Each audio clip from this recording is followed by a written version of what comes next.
India के auto sector में demand का इंजन फुल स्पीड पर है, लेकिन सेल्स बढ़ने के बावजूद इंडियन ऑटो कंपनीज के प्रॉफिट्स क्यों प्रेशर में आ रहे हैं?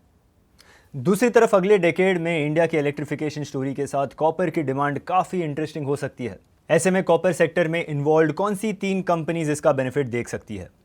फाइनली सभी ने इक्विटी डेरिवेटिव्स में रिटेल ट्रेडर्स को प्रोटेक्ट करने, स्पेकुलेशन कम करने के लिए रूल्स टाइटन किए और इससे इंडिया में एक्टिव इंडिविजुअल ट्रेडर्स का नंबर पहली बार गिरा है। बट ये अभी भी फुल्ली गुड न्यूज़ क्यों नहीं है? हाय एवरीवन, मैं हूं Nishant. Welcome back to markets today, जहां हम ऐसे स्टोरीज का इन डेप्थ एनालिसिस करते हैं जो आपके पोर्टफोलियो को इम्पैक्ट करती है। तो अगर आपको ऐसे वीडियोस रेलेवेंट लगती है तो इस चैनल को सब्सक्राइब करें एंड लेट्स बिगिन। पहली स्टोरी में जून 2026 क्वार्टर में इंडिया के मेजर 4 व्हीलर प्लेयर्स ने स्ट्रॉन्ग व्हीकल सेल्स रिपोर्ट की है। स्पेशली एसयूवीज और ईवीज की डिमांड ने सेल्स को पुश किया, लेकिन कंपनीज के मार्जिन स्क्वीज हो रहे हैं और इसका रीजन है स्टील और कॉपर जैसे रॉ मटेरियल्स का महंगा होना। Take Tata motors passenger vehicles for example. Company की कंसोलिडेटेड क्वार्टरली रेवेन्यू का लगभग 80% UK based Jaguar Land Rover यानी JLR से आता है और मल्टीपल चैलेंजेस की वजह से JLR की रिटेल सेल्स 15.4% गिरकर 79,900 यूनिट्स हो गई। लेकिन इंडिया में पिक्चर बिल्कुल अलग थी।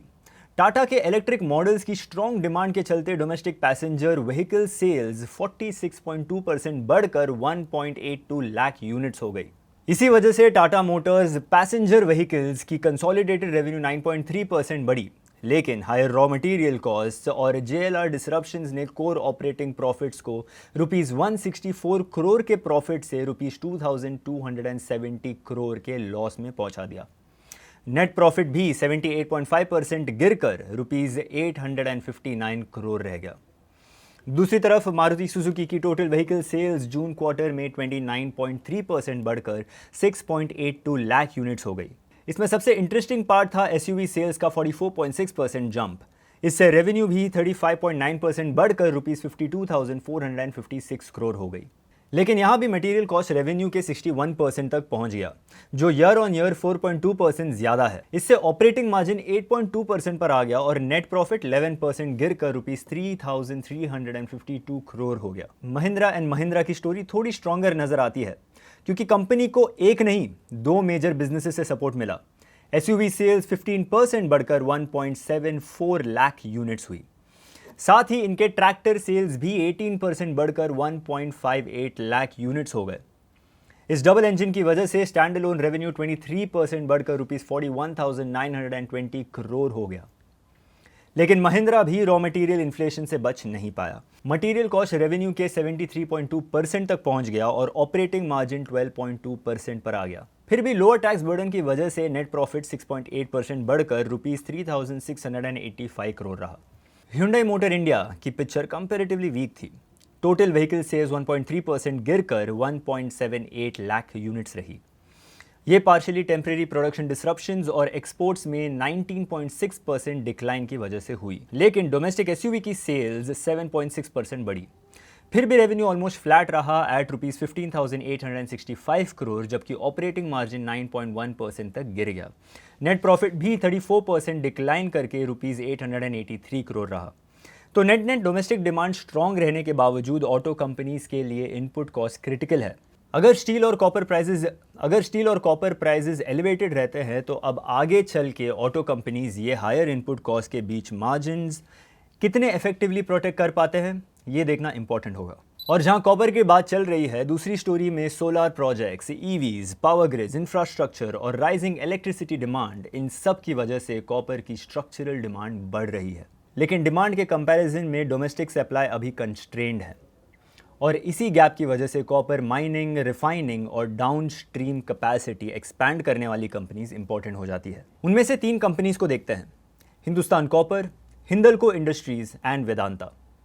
इसमें सबसे direct copper exposure Hindustan copper का है। ये इंडिया की लीडिंग कॉपर माइनिंग कंपनी है और कंट्री की only vertically integrated copper producer है। करंटली इसके मेजर ऑपरेशंस मलंजखंड एंड खेतरी में हैं और FY31 तक माइन प्रोडक्शन कैपेसिटी को 12.2 मिलियन टन्स पर एनम तक ले जाने का कंपनी का टारगेट है। कंपनी के रीसेंट नंबर्स भी स्ट्रॉन्ग रहे। Q1 FY27 में हिंदुस्तान कॉपर की net sales year on year ₹516 crore से बढ़कर ₹936.5 करोड़ हो गई और नेट प्रॉफिट ₹134.3 करोड़ से जंप करके ₹352.6 करोड़ रहा। दूसरा नाम है हिंदल्को इंडस्ट्रीज। हिंदल्को को मोस्टली एल्यूमिनियम कंपनी के रूप में जाना जाता है, लेकिन कॉपर बिजनेस भी इसका सिग्निफिकेंट पार्ट है, नियरली 20% ऑफ रेवेन्यू। कंपनी दुनिया की second largest copper rod producer है और इंडिया की लीडिंग कॉपर प्रोड्यूसर्स में से एक है, जो कंट्री की रिफाइंड कॉपर डिमांड का हाफ से ज़्यादा मीट करती है। गुजरात के दहेज में इसकी इंटीग्रेटेड कॉपर फैसिलिटी है और कंपनी सिर्फ बेसिक कॉपर प्रोडक्शन तक लिमिटेड नहीं रहना चाहती। एयर कंडीशनिंग और रेफ्रिजरेशन के लिए कॉपर ट्यूब्स, रेलवेज और मेट्रोज के लिए स्पेशलिटी अलॉयज और ईवी बैटरीज के लिए कॉपर फॉइल्स जैसे डाउनस्ट्रीम प्रोडक्ट्स में एक्सपेंशन हो रहा है। यानी हिंदल्को की कॉपर स्टोरी का इंटरेस्टिंग पार्ट सिर्फ कमोडिटी प्राइसेस नहीं, बल्कि वैल्यू एडेड प्रोडक्ट्स भी है। तीसरी कंपनी है वेदांता। इसका कॉपर बिजनेस स्टरलाइट कॉपर के थ्रू ऑपरेट होता है। थुट्टुकुडी तमिलनाडु में कंपनी के पास 0.4 MTPA कॉपर स्मेल्टर के साथ रिफाइनरी, कॉपर रॉड प्लांट और सल्फ्यूरिक एसिड के साथ फॉस्फोरिक एसिड फैसिलिटीज है। इसके अलावा सिलवासा में कंटिन्यूस कॉपर रॉड प्लांट भी है। वेदांता के केस में डीमर्जर के बाद रेसिडुअल वेदांता कंपनी में कॉपर के अलावा Hindustan zinc, Vedanta zinc international, black mountain mining, scorpion zinc, Sterlite copper और फेरोक्रोम, निकल और सेमीकंडक्टर बिजनेसेस भी है। इसीलिए वेदांता को सिर्फ कॉपर स्टॉक समझना मिसलीडिंग होगा। अब यहाँ ना एक इंटरेस्टिंग क्वेश्चन है, कॉपर डिमांड का लॉन्ग टर्म आउटलुक क्या कॉपर रिलेटेड स्टॉक्स को स्ट्रॉन्ग इन्वेस्टमेंट बनाते हैं? Not necessarily. कॉपर एक कमोडिटी है और कमोडिटी प्राइसेस का साइकिल कंपनीज के अर्निंग्स को सिग्निफिकेंटली इन्फ्लुएंस कर सकता है। इंडिया में इलेक्ट्रिफिकेशन, रिन्यूएबल एनर्जी, ईवीज और पावर इंफ्रास्ट्रक्चर कॉपर डिमांड को सपोर्ट कर सकते हैं, लेकिन किसी इंडिविजुअल कंपनी का परफॉर्मेंस अल्टीमेटली उनके फंडामेंटल्स पर डिपेंड करेगा। तीसरी स्टोरी में FY26 में एक्टिव ट्रेडर्स 20% गिरकर 78.6 लाख रह गए, compare to 98.1 lakh in FY25। FY16 के बाद ये फर्स्ट टाइम है जब एक्टिव ट्रेडर्स का काउंट कम हुआ है। इससे ट्रेडिंग लॉसेस भी कम हुए हैं। एग्रीगेट लॉसेस 18% गिरकर ₹91,685 करोड़ हो गए हैं, लेकिन जो ट्रेडर्स मार्केट में बने रहे उनका एवरेज लॉस एक्चुअली बढ़ गया है। FY26 में एवरेज इंडिविजुअल ट्रेडर का नेट लॉस ₹1.17 लाख था, compare to ₹1.14 lakh in the previous year.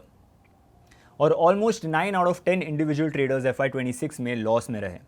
Loss making traders का पोर्शन 90.9% से थोड़ा इंप्रूव होकर 87.7% हुआ, बट नंबर्स अब भी काफ़ी स्ट्राइकिंग है। नवंबर 2024 से सेबी ने equity derivatives, particularly option trading में एक्सेसिव स्पेकुलेशन को कंट्रोल करने के लिए सेवरल मेजर्स इंट्रोड्यूस किए। वीकली डेरिवेटिव कॉन्ट्रैक्ट्स को हर एक्सचेंज पर सिर्फ एक इंडेक्स तक रिस्ट्रिक्ट किया गया। मिनिमम कॉन्ट्रैक्ट साइज बढ़ाया गया। ऑप्शन प्रीमियम अपफ्रंट कलेक्ट करना मैंडेटरी हुआ। एक्सपायरी डे पर कैलेंडर स्प्रेड बेनिफिट्स विड्रॉ किए गए और शॉर्ट ऑप्शंस पोजीशंस के लिए एक्सट्रीम लॉस मार्जिन्स इंक्रीज किए गए। इन मेजर्स का इमीडिएट इम्पैक्ट पार्टिसिपेशन पर दिखा। FY25 के Q2 से Q4 के बीच यूनिक डेरिवेटिव्स ट्रेडर्स 25.4% गिर गए। ऑप्शंस में पार्टिसिपेशन 25.8% और इंडेक्स ऑप्शंस में 26.8% डिक्लाइन हुआ। मतलब रेगुलेटर्स के टाइटर रूल्स के बाद स्पेकुलेटिव एक्टिविटी जेन्युइनली कूल हुई और FY26 में ओवरऑल पिक्चर और क्लियर हो गई। अराउंड 46 लाख ट्रेडर्स जो FY25 में एक्टिव थे, FY26 में मार्केट में वापस नहीं आए। इसके कंपैरिजन में FY25 में एग्जिट्स अराउंड 26 लाख थे। साथ ही नए ट्रेडर्स की एंट्री भी शार्पली स्लो हुई। न्यू एंट्रेंट्स 34.3 लाख से गिरकर सिर्फ 20.8 लाख रह गए, यानी रफली 40% डिक्लाइन।